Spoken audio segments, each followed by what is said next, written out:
What's up, guys, and welcome back to the Concrete Edge right here on Deco-Crete TV.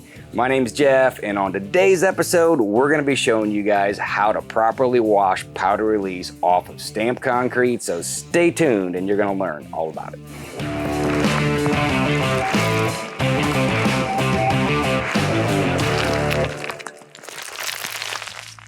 So this step of a stamped concrete project might seem like a job that requires very little knowledge or skill. I mean, all we gotta do is go wash it off, right? Well, I'm gonna be honest here. The first 3 or 4 years of my stamped concrete career, I screwed this up all the time. I had no idea how crucial it was for long-term success. And once I realized how much release actually needed to come off, well, the job started looking way better with fewer sealer failures. Now, I used to even tell the customers that they could decide how much we'd take off. I mean, if they wanted a little bit darker, I'd just leave more behind. Well, knowing what we know now, I would say this is definitely not a good way of going about it. And I would never recommend you letting someone talk you into this. Bottom line is, all excess release must be removed no matter what. If the customer wants to see more of that antiquing color, well, you're way better off just adding some texture enhancer once the washing is done. But in my opinion, when it comes to antiquing, less always looks better than more. Following the tips in this video will not only make your jobs look better, but you'll also get a lot better bond out of your sealer. So you guys can see we're standing on top of this porch here that was stamped with powder release. And you know, this is the common thing when you come back the next morning, you know, to clean all this stuff up, is that you just have a pretty good dust on the surface there. And there's a couple things about that before we even get to removing the release itself. And the first one is that, you know, if we're gonna saw cut this, what I like to do is I like to just take a broom and just, you know, if I got my saw cuts laid out where I know where they're gonna be, I can just take a broom and just push a little bit of that powder release off just where those cuts are gonna be. And that way, you know, if I try to chalk on top of this dust here, it's just gonna be chalking on the dust and the line's just gonna blow away really, really fast. So I like to sweep those areas with the broom first, go ahead and chalk it, do your sawing, and then before we actually start power washing, a good thing to do is just to take a garden hose and we're just gonna hose the whole thing down, just flood it out with water. And what that'll do is it'll kind of soak up a little bit of this release. If I was gonna just go straight to pressure washing right now, it's just gonna blow this powder release everywhere, and especially on a porch like this, it's gonna end up, you know, getting you know, under your roof and on your soffits, and it just avoids that big dust storm by just watering it down first. And then as soon as we get it all soaked down in water, then we can go ahead and start doing our real washing.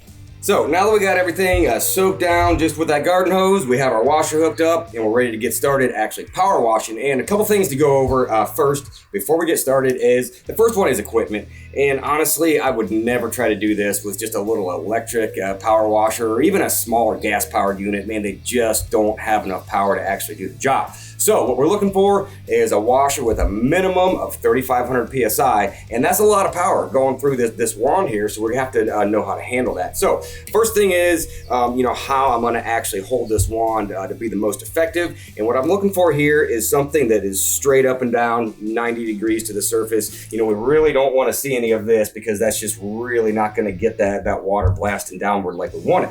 And the other thing is, again, you know, there's a lot of pressure coming through this wand. So, you know, I've got it straight up and down. My adjustment for whether I'm going to damage any of the surface or not is going to be just how far, how close or how far away that I hold this. So what I like to do, straight up and down, I like to start out, you know, somewhere in that foot to 16-inch range off the surface. And then I just need to pay attention to what's happening, you know, as I'm starting out, but even the whole way through the job. And what I mean is, you know, if it looks like I need to wash a little bit harder, well, I just need to get a little bit closer. And as long as I'm not damaging that surface, you know, that's completely fine. If I am starting to get into the surface a little bit, I just need to, you know, raise up a little bit and just adjust it in that fashion. So I can control, even though I got that lot of power running through here, I can control how hard it hits by just moving my wand up and down. And the other thing is that what we don't want is any kind of a pendulum motion like this as we're washing.